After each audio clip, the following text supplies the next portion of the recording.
This video will walk you through how to operate the Rigaku S-Max 3000 SAXS instrument. We will refer to the instrument as the SAXS from here on.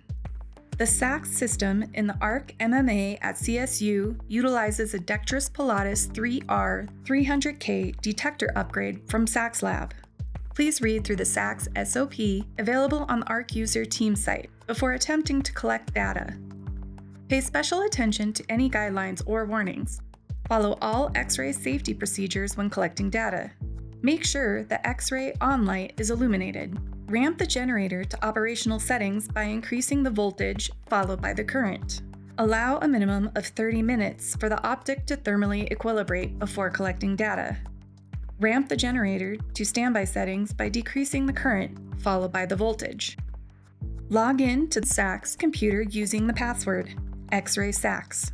Make sure all 5 folder icons within the SAXS Lab box at the bottom center of the screen are blue.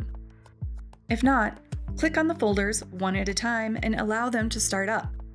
The only folder that will require input is the GUI folder. When prompted, select the most recent data file. Launch the GICC software. Make sure the appropriate stage is selected in the GICC. Click the position you would like and select Go To. If the Thermo or Jalabo BioSAXS stages are used, before the next step, make sure to disconnect any cooling tubes from the stage. If this is not done, the YZ motors will lock up and/or damage could be caused to the cooling tubes. Under Placement, select Scan Sample to further align your sample. You will want to perform both a horizontal and vertical scan to ensure your sample is centered in the beam.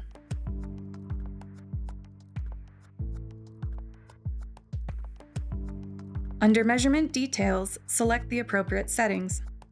If you wish to do a quantitative scan, make sure to select the following: Transmission plus I/O, Thickness, if known, Exposure time or times. If Transmission plus I/O is selected, the system will observe the main beam intensity at position 1, 1. A beam stop mask is automatically applied by the data reduction software. After data collection, be sure to save your file in the proper location. Make sure to collect an appropriate background scan. Macros should be used when multiple samples need to be analyzed or when you need to heat your sample. In general, set small exposure times for when you know your sample will be crystalline.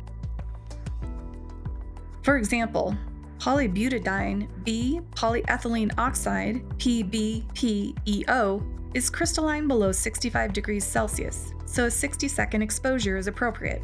Above the melting point, the scattering rate usually drops, so a 900-second exposure is more appropriate.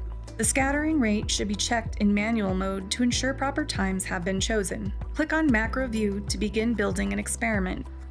Click on Additional Controls and select Linkum if using the thermostage. Click on Start to add a command to turn on the heater. Input desired parameters and click Ramp to add a temperature ramp command to the macro. When finished, click Save As and save the macro as a GICC file in the proper location. Click the play button to start macro. Spec commands may also be added in the macro. Once you've started the experiment, you can monitor the instrument's activity by clicking on the SAXS GUI. Click the Next button to start macro.